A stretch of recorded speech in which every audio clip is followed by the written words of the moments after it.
Journeys of Hope. Life is a journey, and this is your spiritual passport. Where will the journey take us today? Let's walk together as we learn to become people of faith and hope. Welcome to Journeys of Hope. I'm Angela Ciolana, one of your guides for today's journey, and I serve as media coordinator for Pilgrim Center of Hope, where we are recording at St. Joseph's Studio. Pilgrim Center of Hope, producer of this weekly radio and podcast program, is a nonprofit ministry founded in 1993 with the mission of guiding people to walk in hope with Christ and the Church. On today's journey, you will discover a jewel in the crown of San Antonio, Texas, El Camino de San Antonio Missions. We'll learn about this endeavor by the Archdiocese of San Antonio, what surprises and special experiences are now available on El Camino, and we'll be encouraged to walk with hope in our pilgrimage of daily life. So joining us on the way are the Honorable Rebecca Simmons, Executive Director of El Camino de San Antonio. Welcome, Rebecca. Thank you. It's my pleasure to be here.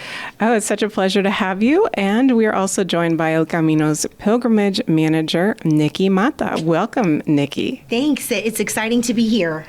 Well, those who are familiar with San Antonio, Texas, know that we have 5 old Spanish missions here, including the Alamo Mission San Antonio de Valero, as well as San Fernando Cathedral, one of the oldest Catholic churches in North America. Well, how does all of this old historical stuff connect to us today in modern times? Well, now let's talk about El Camino de San Antonio Mission. So could you tell us, ladies, what is El Camino and why was it created? So El Camino is a program that was initiated by the Archdiocese of San Antonio. And the connection to our modern times is that from time historic, people have always walked. And pilgrimage from Abraham to Moses and through the Old and New Testament have been available to the people. So as an evangelization program to young, to those in schools, and as well as just to everyday people, we had the opportunity to offer a pilgrimage that goes to 4 historic mission churches, part of a UNESCO World Heritage Site, with the cathedral here in San Antonio, whose part of which, still there, was created in 1757 and is one of the oldest operating cathedrals in the United States. It's really a unique opportunity, isn't it? Yes, definitely. Yeah, well, thank you for all of your work on El Camino. It's really distinct from what is already available through the state, through the U.S. Department of Interior. So could you tell us kind of what are some of those differences that, a visitor might encounter? Sure. So we really encourage people to do a pilgrimage. They can do it by car, bicycle, but really walking is one of the principal ways to get the most out of your pilgrimage. So we encourage them to walk along a river trail that has been created by the city of San Antonio and run by the River Authority, and it's concrete, well marked, and very safe. And so we encourage them to walk along that to each of the mission churches. Now, the unique thing in San Antonio is your mission churches, which are parishes, live parishes, very robust, are in the middle of a national park. And it is unique to anywhere in the United States. So because of that, we have this partnership. So visitors to the Mission National Park are looking to go into our living parishes. And so we, in addition to evangelizing are good Catholics and Christians, we want to evangelize the tourist and turn the tourist into a pilgrim. Yeah, so it really is bringing in the spiritual in a unique way. Thank you for that explanation. Now, one of the beautiful things about El Camino de San Antonio Missions is that we now have a pilgrimage center. And how exciting is that? Wow. And it is named after Padre Margil. So tell us a little bit about this figure and a little bit more about the center, what's available for our pilgrims. So the Padre Margil Pilgrimage Center, of course, is named after Padre Margil, and he actually is probably the father of missionaries here in Texas, because Padre Margil was a fantastic evangelizer. He began his evangelization in Mexico, but it wasn't limited to Mexico. And of course, that was Spain at the time, because we're talking about the 18th century, the 1700s and 1600s. He traveled to Chiapas, to the Yucatan, but then on to Guatemala, Nicaragua, on to central Mexico, and visited all of those areas and created thousands of new missions, new churches all along the path. 20 years later, he turned his attention north to Texas. So he began doing his evangelization north and into what then was the Texas wilderness over to East Texas. And he set up several missions in East Texas. Now, unfortunately, there was a conflict with France, who was trying to maintain Louisiana. Yeah, there was some competition there between the countries, wasn't there? Absolutely. And so he retreated to San Antonio. And it was at that time, and by now we're in the 1720s, he convinces the governor to create a mission specifically for another group of Native Americans, another group that wanted to go into mission, but not with the people that were already in the San Antonio de Valero mission. So that is how San Jose y San Miguel de Gallo, the name of the governor, was created here in San Antonio. So he really was, a lot of people know about Junípero Serra, for example, the saint who was also a missionary. And his name is well known across, the world, and especially here in the United States. But maybe Padre Margil needs to be greater recognized. I couldn't say that more strongly, because in fact, Junípero Serra looked up to Padre Margil as someone to try and, copy and do the similar type of work. And I was recently in Querétaro, and that is the base of the Franciscans who all came up, not only to San Antonio, but then on to California. And both statues to Padre Margil front and center down there, as well as to Junípero Serra. So there really is a connection. Well, tell us more about the center now before we get into, more about, the connections in Europe as well, because I know that is very exciting. But so we have this Padre Margil Pilgrimage Center on El Camino. So what exactly are we going to see when we go there, and why does a pilgrim go there to this center? Sure. So we like to say that the Padre Margil Center is the starting point for your pilgrimage. Here is where you can pick up your passport. Here is where you can look at the map and plan your day out. We have a short video that kind of gives you a little more history on the missions and what you will experience on your pilgrimage. We have a cafe if you need a snack to have along the way. We have a gift shop with unique items specific to the missions. So we have a lot of things for people to come and see. And so we use that as the starting off tool to help people in planning their journeys. Yeah, that's great. And it really is a state-of-the-art facility. I have to commend you all on that. It's beautiful and looks like a really comfy spot to just start your pilgrimage and maybe end your pilgrimage when you're tired from your journey. So thank you all for providing that. That is a wonderful service.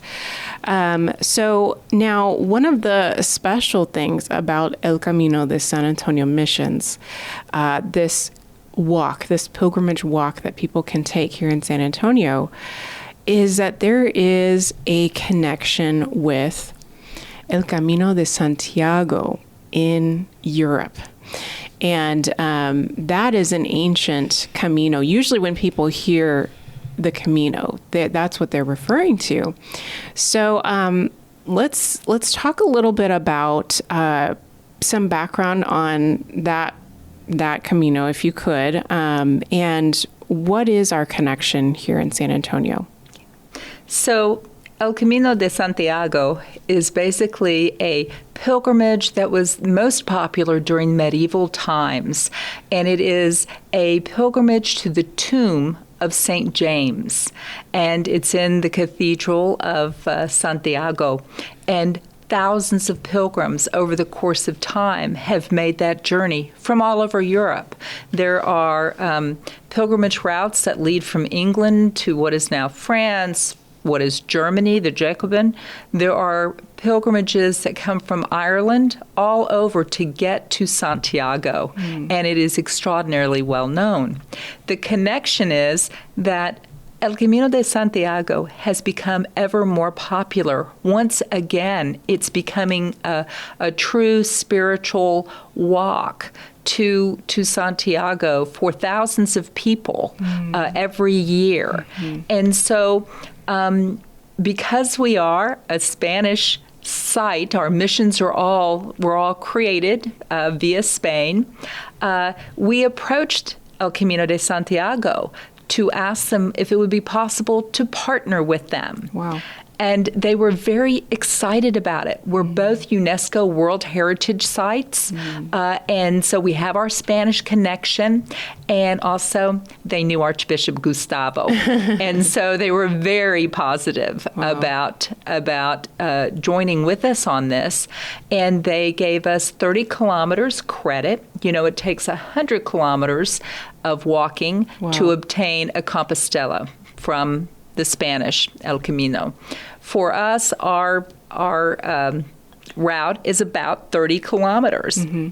So they awarded us a 30-kilometer credit for pilgrims who walk the El Camino de San Antonio.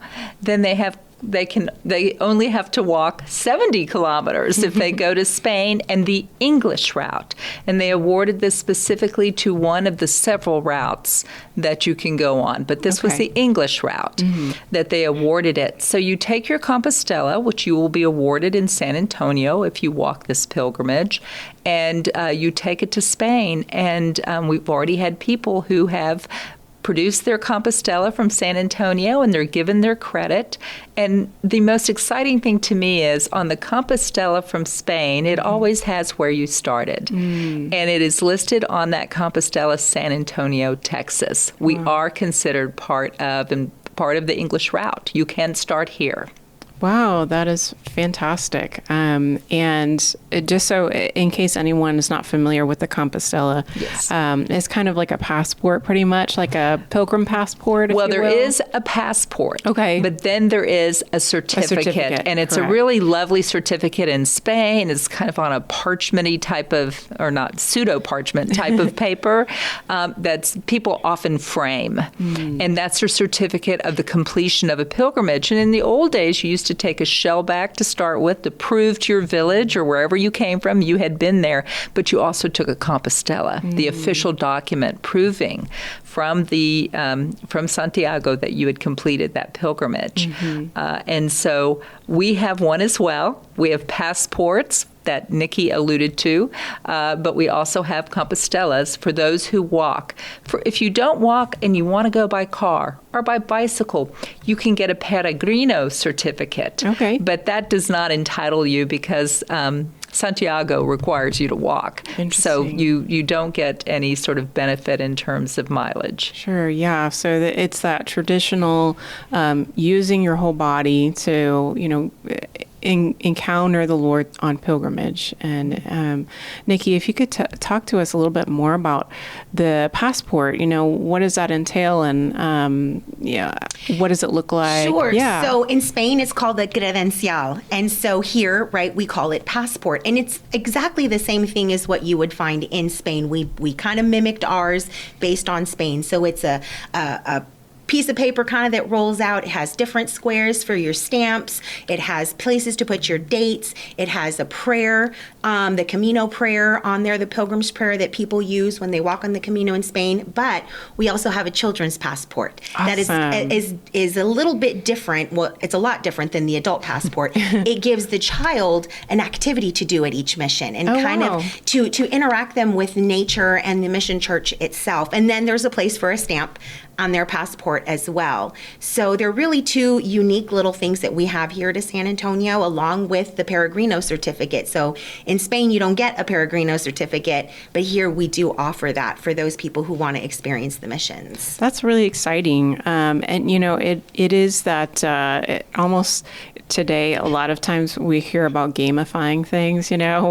We need to motivate ourselves to keep going towards our goals. And this is a great opportunity for kids and adults to enjoy the missions in that special way and really have that keepsake as well. Maybe somebody who's listening to this might be wondering, oh my gosh, I don't know if I can make the whole trek in one day. So are they welcome to come back anytime? Absolutely. That's the beauty of El Camino here in San Antonio is you can start and stop and pick up again the next day and start and stop until you complete your Camino. Okay. You can do it over 2 days. You can do it over a month and kind of walk from one mission to the other every weekend. You can do it over a year. It's your journey to experience how you want to see your journey experienced. Now, besides the passport, the certificates, I'm sure there are many other keepsakes that people can find at the Pilgrimage Center to maybe take home with them. Could you tell us a little bit about that? Yeah, so our gift shop has a lot of unique items. We work with a lot of local artists and jewelers who make jewelry, mission-inspired jewelry, or another artist who makes Marian-inspired jewelry. Oh, wow. And so we have different paintings and different images that we sell, little retablos that we sell, but we also sell the touristy stuff, right? We have the water bottles in case you forget your water bottle when you decide that you're going to walk your Camino. We've got t-shirts, we've got magnets, we've got stickers. So we've got a little bit of everything in there. That's fantastic. So, there is plenty to do already every day of the year that you're open and available for folks. Tell us a little bit more about some of the more special things that you have going on at El Camino de San Antonio missions, programs, events that we can look forward to throughout the year. Sure. So we try to have different programming for the different liturgical seasons of the year. We have Advent pilgrimages. We have Lenten pilgrimages. We're also, right now, we're working on, right, as we get to All Souls and All Saints Day, each of the missions will come and set up their altar in our facilities, so that way we teach those tourists who aren't familiar with what an altar is about the mission altars. We have community Caminos. So for those people who are not sure if they can do this Camino and kind of want to try it out, the second Saturday of every month is Community Camino, and we take a different piece of the Camino and kind of guide you through it, and then kind of give you the overall history and the church history of each mission. We partner with different organizations, different religious groups, to offer workshops and programming through that way. We have art displays. The Catholic schools partners with us, and the winners of their yearly art contest display their art in our facilities. So we've got a lot of things going on.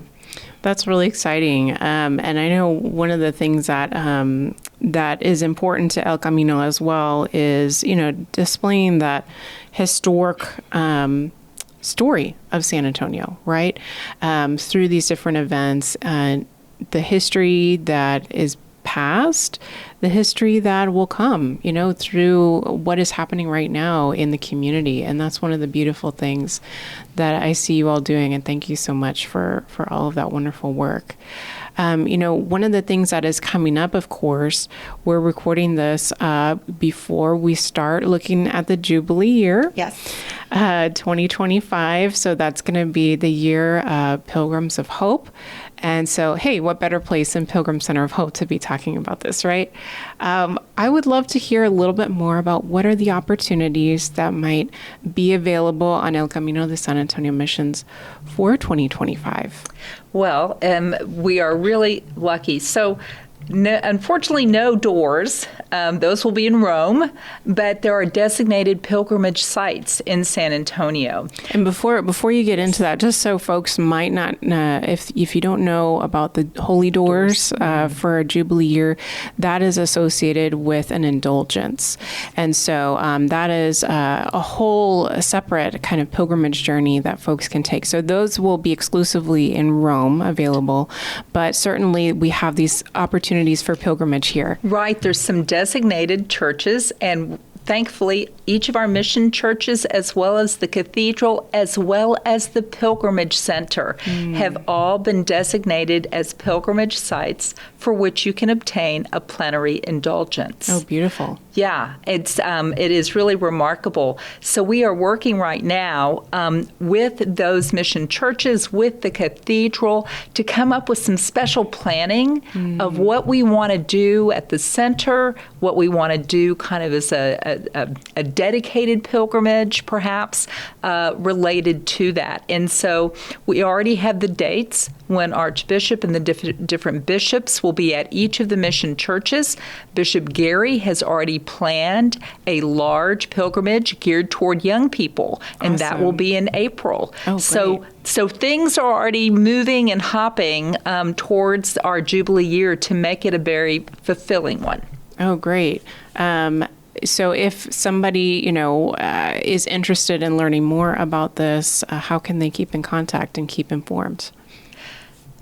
Well, first they can go to our website. And as we build out, and the Archdiocese is just now kind of creating and building out a microsite on the Archdiocese website. It'll be a microsite dedicated to pilgrimage. Then we also, on our website, the El Camino de San Antonio website, will also have an area discussing pilgrimage and, what's available at each of the churches to obtain a plenary indulgence and that sort of thing. So more information is definitely forthcoming. Okay, great.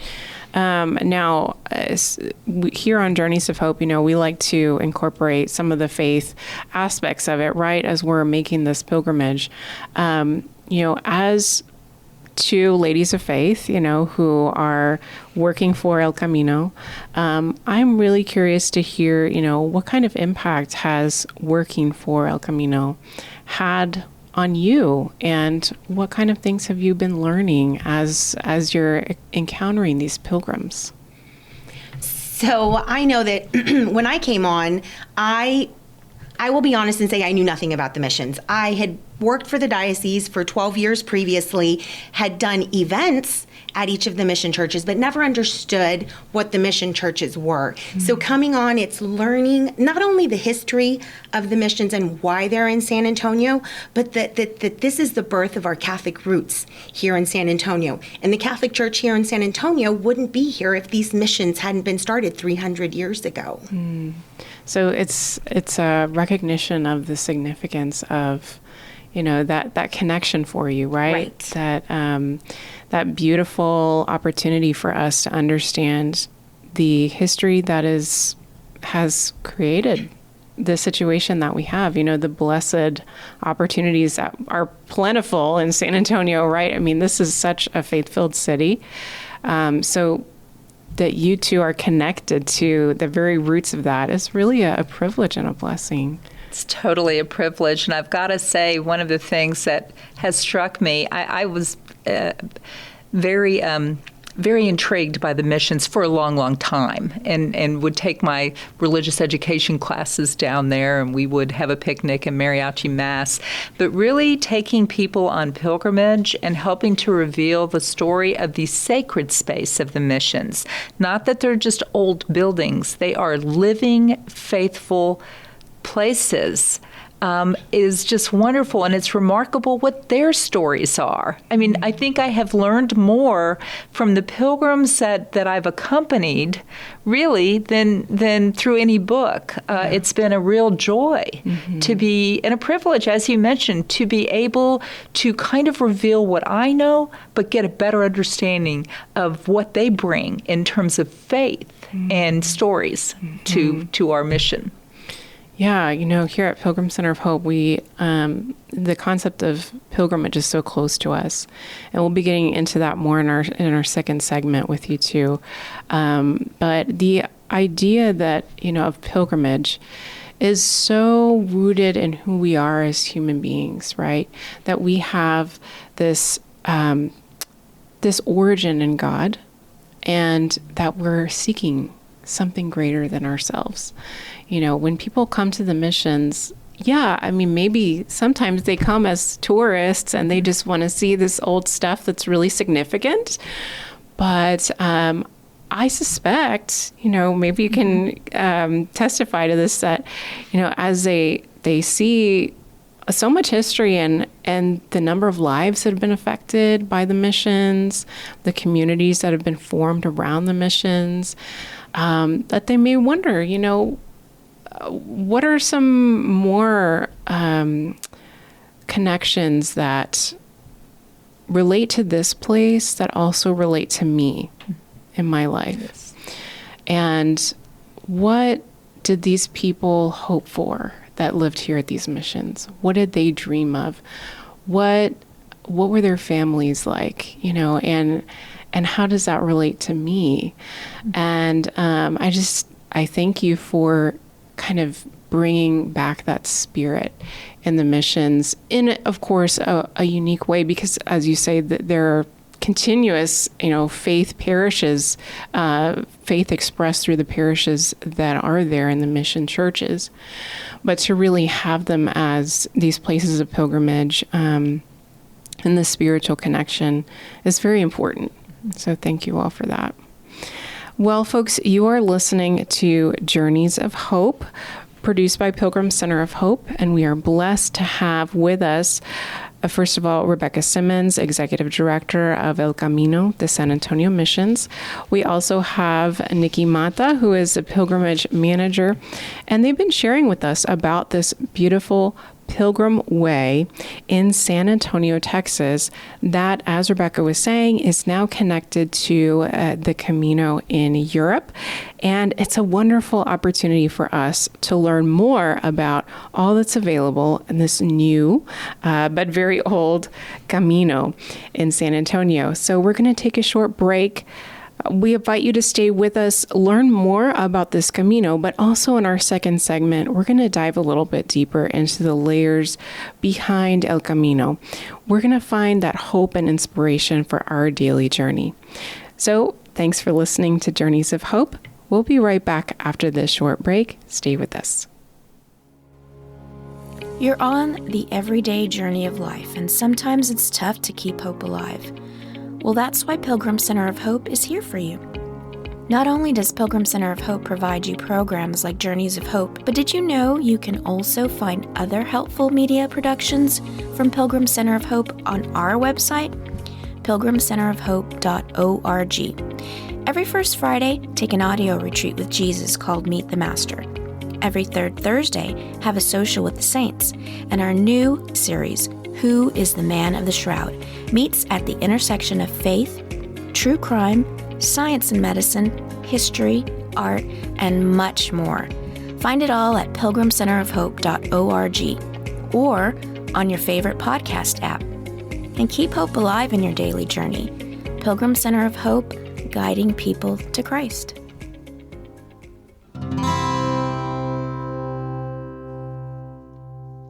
This is Angela Ciolana. And I'm Jason Nunez. We are two of the hosts of Journeys of Hope, the weekly radio broadcast and podcast program that brings you inspiring stories of faith, hope, and love from around the world. We have an important message today to share with you. As we approach the 5th year of this program, because of you, we have been able to reach tens of thousands of people through podcasts and over the airwaves. When we say that Pilgrim Center of Hope's programming is supported by God's grace and by you, we truly mean it. We're grateful for everyone who has supported us to make our mission possible since 1993. This effort of support and the need for support is ongoing. Presently, Pilgrim Center of Hope is seeking monthly supporters who want to help us continue our mission of guiding people to encounter Christ. You can also make a difference by sponsoring a week of Journeys of Hope. For only $50, you can dedicate a week of the program to a special person or organization of your choice. This can be a spiritual gift, in honor or in memory of someone who has touched your life. Your dedication will not only honor your loved one, but also join us in our mission of evangelization and spreading the good news of Jesus Christ to thousands of listeners. Please consider becoming a monthly supporter of Pilgrim Center of Hope or dedicated Journeys of Hope program today. You can do so by visiting pilgrimcenterofhope.org and click How to Help. There you'll find a donation form. Or if you'd like to dedicate a Journeys of Hope program, you can do so on our wish list. Feel free to call us at 210-521-3377 to discuss how you can partner with Pilgrim Center of Hope to continue guiding people to Christ. Thank you for your generosity, and as we say at Pilgrim Center of Hope, every little bit helps. May God bless you. Welcome back to Journeys of Hope. I'm Angela Ciolana, Media Coordinator for Pilgrim Center of Hope, and today we are learning about El Camino, the San Antonio Missions. That is a pilgrimage way in San Antonio, Texas, and we're joined by the Executive Director of El Camino, Rebecca Simmons. Rebecca, thank you again for taking some time to be with us. And also the pilgrimage manager for El Camino, and that is Nikki Mata. Thank you as well, Nikki, for being with us and being so generous with your time, because I know you must be very busy. So, we've been talking about, yes, the history, the symbolism, the culture, so much that is involved with the missions. And as someone is listening, there are many different voices, there are many different cultural experiences that are involved with the missions. As we're talking about all of these different voices, we do want to make sure as Catholics, right, that we are being respectful to all the people and all of the realities that are involved in the history of the missions. And I'm very happy to, hear as I've been following El Camino, the San Antonio Missions, that there is a great balance and that you all are working with so many different cultures and members of our community. So I would like to hear a little bit more from your perspectives on how is it that we balance the history, the political, insinuations, the religious faith, as we journey through El Camino, the San Antonio Missions, and what is our call as Catholics to really, approach this story in a unique way? Sure. So one of the big questions, but from everyone virtually, all the pilgrims, is who lived here? Mm-hmm. Who are these built for? And so that brings up a question of the indigenous people and their land and their assimilation. And all of those stories that are now coming out, and people are taking a broader perspective and thinking about it. I know that when I take pilgrims, we talk about the different clans, because it really wasn't like a political tribe so much as there were different family clans, different clans up and down the San Antonio River. And they had asked to come into mission, and that is not, everybody agrees with that, right? It's unique to San Antonio, I would say. It is totally unique to San Antonio because they had lots of pressure. There was a food crisis. There had been lots of marauding by, at that time, Apache and then Comanche that were killing some of them and taking their children. There had been illness that had already preceded the settlers to Texas coming up from Mexico. And so they felt like this was a new thing they'd heard about, a new God, a new place of safety for their families. So they came into mission voluntarily, and today we have descendants of some of those of some of those original missionary inhabitants, and some of them are parishioners. Mm-hmm. Some of them are have really started to identify with more of their indigenous background. And we we are fine with all of that. I mean, one thing, when I take people on a pilgrimage, we always take a minute of silence, because although I believe, of course, they gain the gospel, the benefit of that, the benefit of education, the benefit of becoming a Spanish, then a Mexican, then a Texas, then a U.S. citizen, all along the way, no questions asked. We're all benefits, but we always think for a moment about what is it that they lost. What would you do if you went to a new place and you didn't know the language? You could no longer use your art forms, perhaps. You no longer could use your language, your music. You were learning a whole new life. And we need to think and respect that loss that came along the way. So we work very much with descendant groups, with different groups that identify as Native American, and we often have joint efforts with them because they're a really crucial part of those missions and of that mission history. Thank you for sharing that. I know, it really is sensitive. A lot of it can be very sensitive, especially now because the cultural zeitgeist can kind of get in the way sometimes of even talking about this, right? And really sharing with one another as human beings about some of the realities of our history.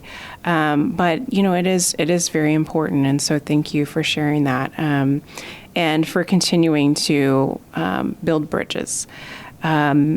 So one of the things that I'm thinking of, Nikki, you were mentioning some of the events that happen, that we have the native dances for Our Lady of Guadalupe, right? We do. At the missions. Can you say a little bit about that? Sure. We have matachines, right? So there are records of matachines in these missions 300 years ago. Wow. And we still have matachines that dance every year on and around the feast day of Our Lady of Guadalupe in December. And so one of our big events that we kind of help put on, because this was a grassroots effort that these groups started, is their annual San Juan Diego pilgrimage. So these matachines come together. We've had up to 500 matachines, and they dance from Mission San Juan all the way to Mission San Jose, carrying intentions with them. So if you know anybody who is in a matachine group and you ask them for their prayers, they will make sure that they carry those prayers with them as they dance. It's a 3-mile long trail that these people are dancing on,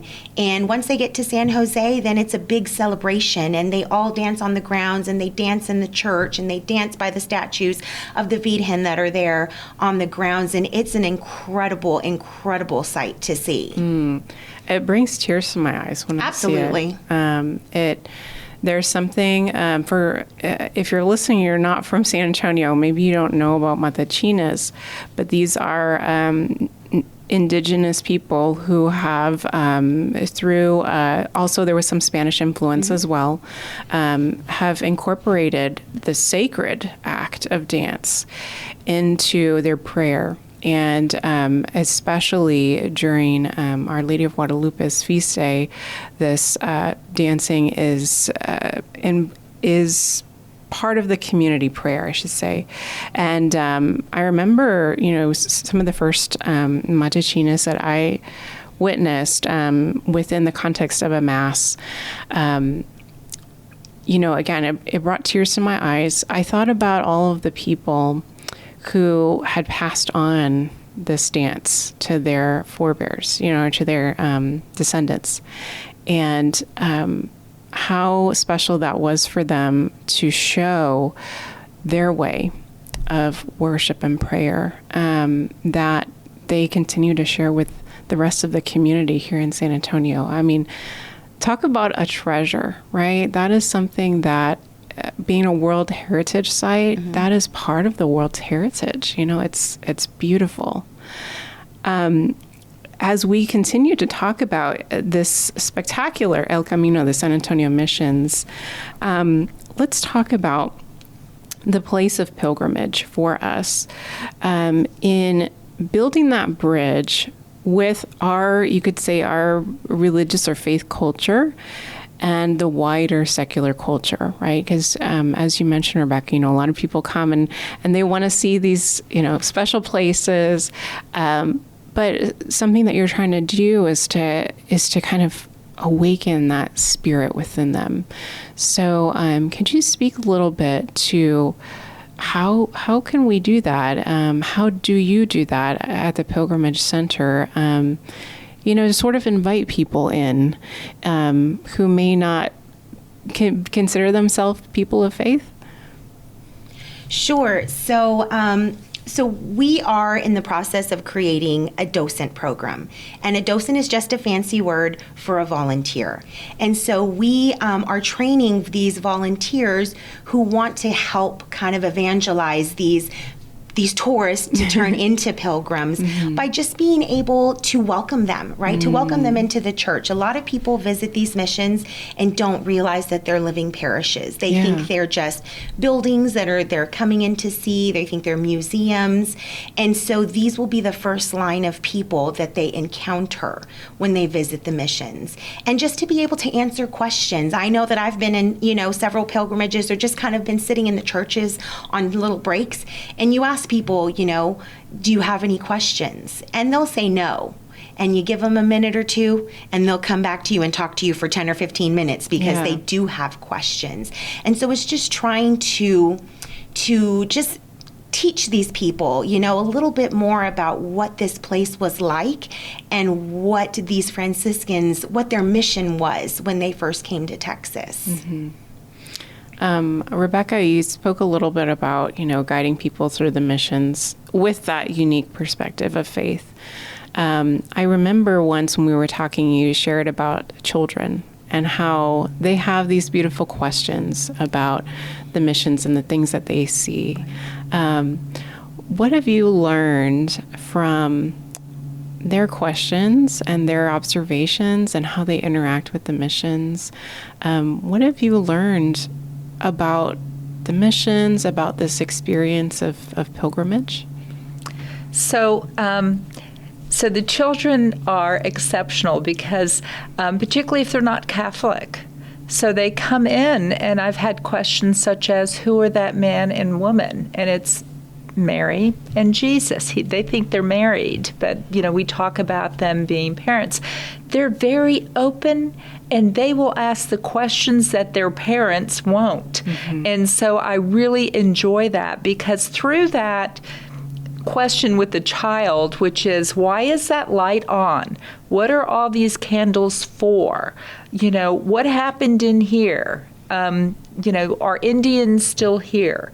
Lots of those questions are open opportunities to try and introduce them to the sacred, to their following the footsteps of hundreds of children, thousands of children that have been through, that have even been baptized within those mission churches. And it really is a wonderful experience, and a very much a learning experience to me, because people, when they come in and think of it as a museum, it's objects. Yeah. You're looking at objects, and this object, that object. When you come in and you can be told these are meaningful ritual items, sacred items for 300 years for the people of the missions, and you lay out what the basic belief are, they leave so much more appreciative. Now, they don't sign up necessarily for RCIA the next day, but you've opened the door. And as Nikki pointed out, having a welcoming person in there is so important, because sometimes there's a lot of anger about the Catholic Church. There's a lot of negativity about the Catholic Church. And so we need to welcome people, be warm and open, I think, as just the first phase of them going, well, maybe the Catholics aren't so bad. Yeah, that's really important. And that's something that, working for Pilgrim Center of Hope, that's something that really resonates in my heart, because, that we work on that grassroots level of just come as you are, come through the door. And you don't know who you're going to be talking to, right? What has their day been like? What has their childhood been like? I mean, so many things that come with a person when they come into a new experience. And especially if they are met with an experience of religion and religious faith. And you know what? Rightly so. I mean, religion is something that should be so integral to our being. It shouldn't just be something that we can take off like a hat, right? And so the fact that people come with these beautiful and also sometimes sad and tragic things in their soul, to be able to have someone, like you were saying, Nikki, to welcome them, to meet them where they are. That's what I imagine the missionaries were doing in the first place in the missions. And so to bring that missionary spirit back to the missions, gosh, I mean, we all have teary eyes right now for those who are not in the studio.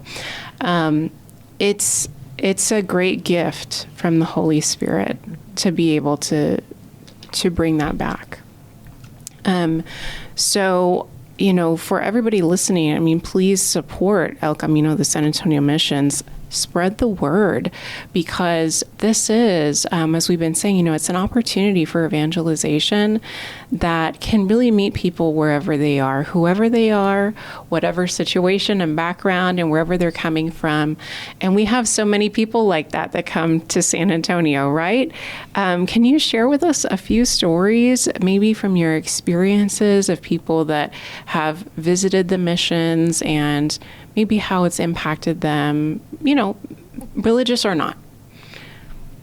Like it's going to take me a minute put you on the spot. Well, no, you sure did, yeah.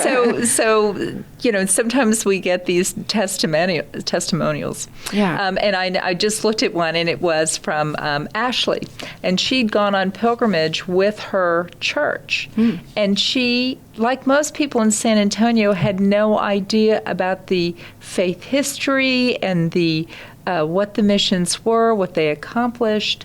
And as she said, she had 2 small children, and she was so happy to have them show them the history. She was so happy to be in community with her parish as they walked together, and she met so many people outside the aisles, right? Instead of being, in the pews, they're in a wonderful environment that she couldn't talk enough about it. She said it just was a wonderful spiritual experience, not a history lesson, a spiritual experience for her family. So it's a unique thing for families, and tourists and other people alike. But that's one I'm thinking of right now. And that's so important, for us to really not just talk about history, but to experience, it in 4D smell-o-vision. I mean, to really understand and connect with, what is our past? Because, now we live in sort of this digital age where we are not connected with that physical element, right? And maybe even the stories of the past can become very abstract. And so to have the next generation, right, to be able to connect in that way is so crucial to, their development as a human person. That's awesome. Thank you.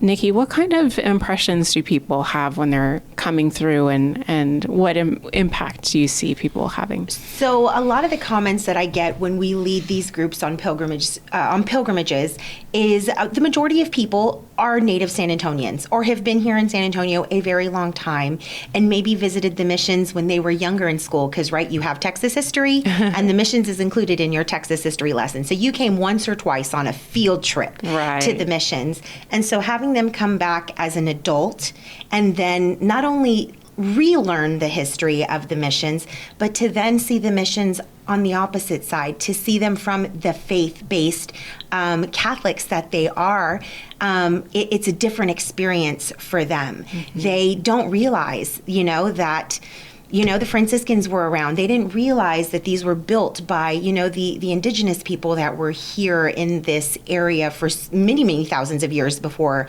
anyone was here.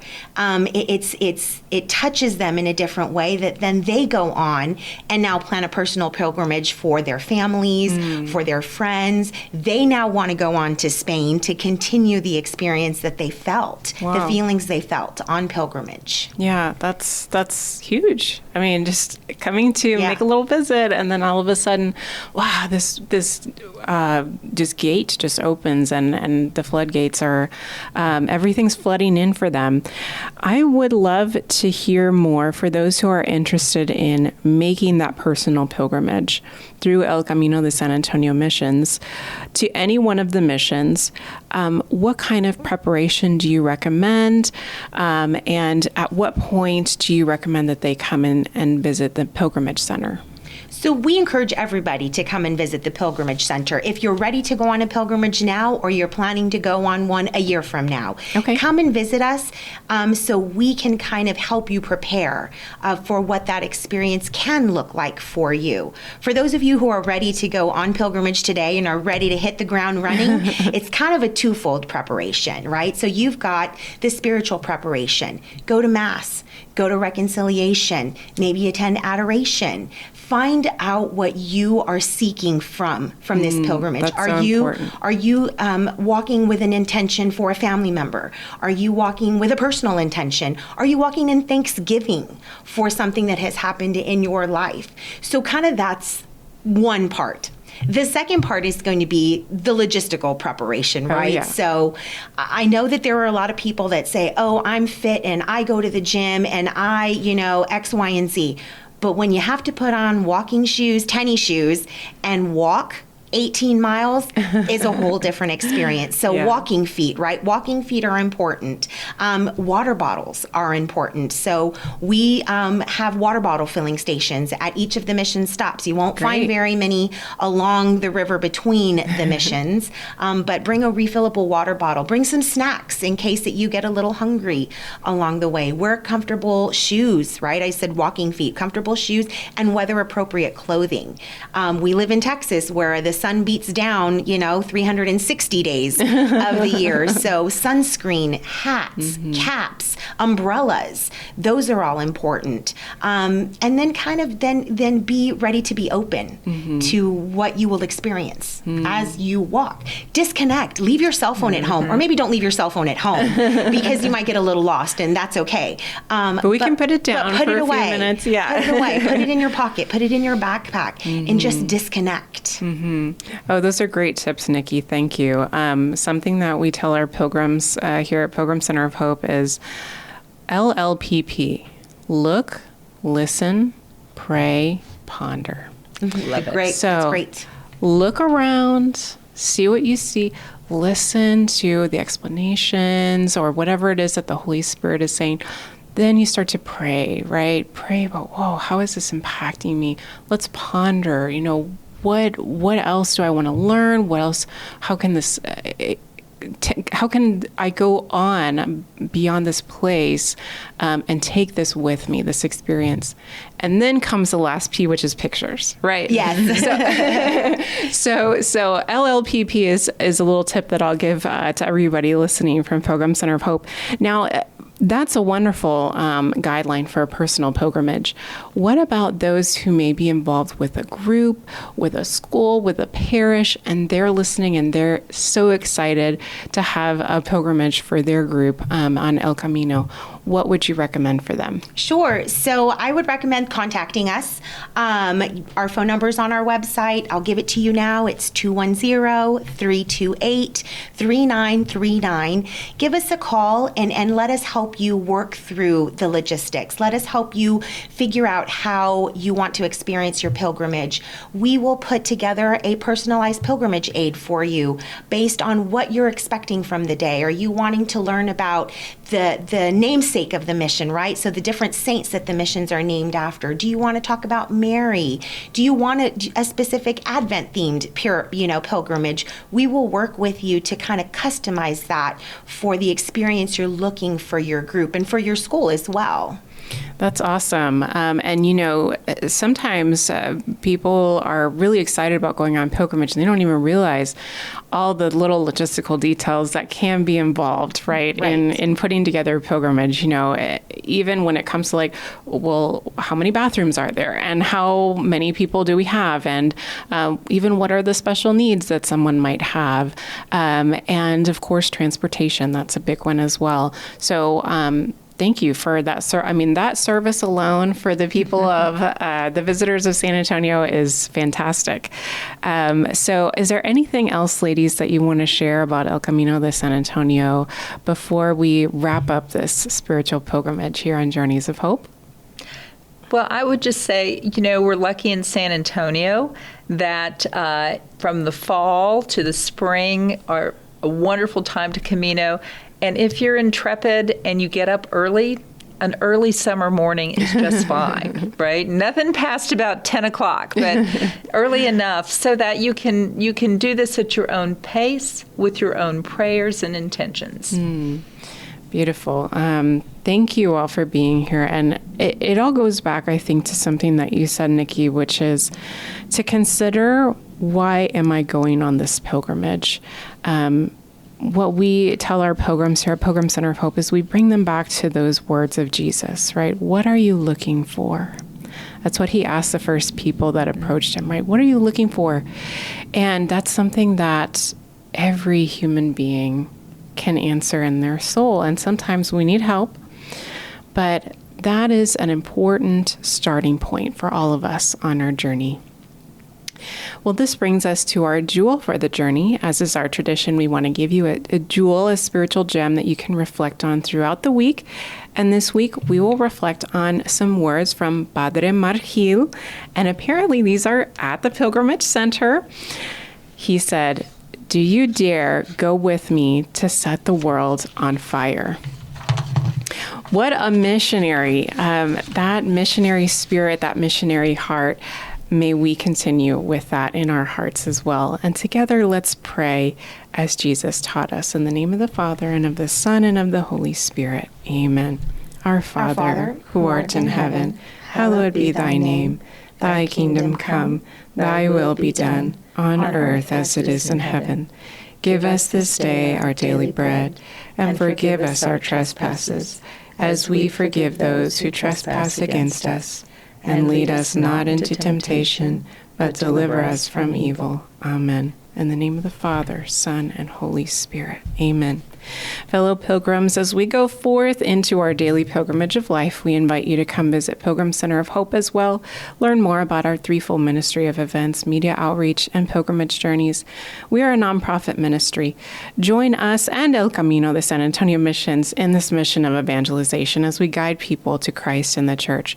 You can learn more about this program as well as El Camino. We'll have the links on our website, pilgrimcenterofhope.org, or call us 210-521-3377. And until next time, may God bless you. Safe travels.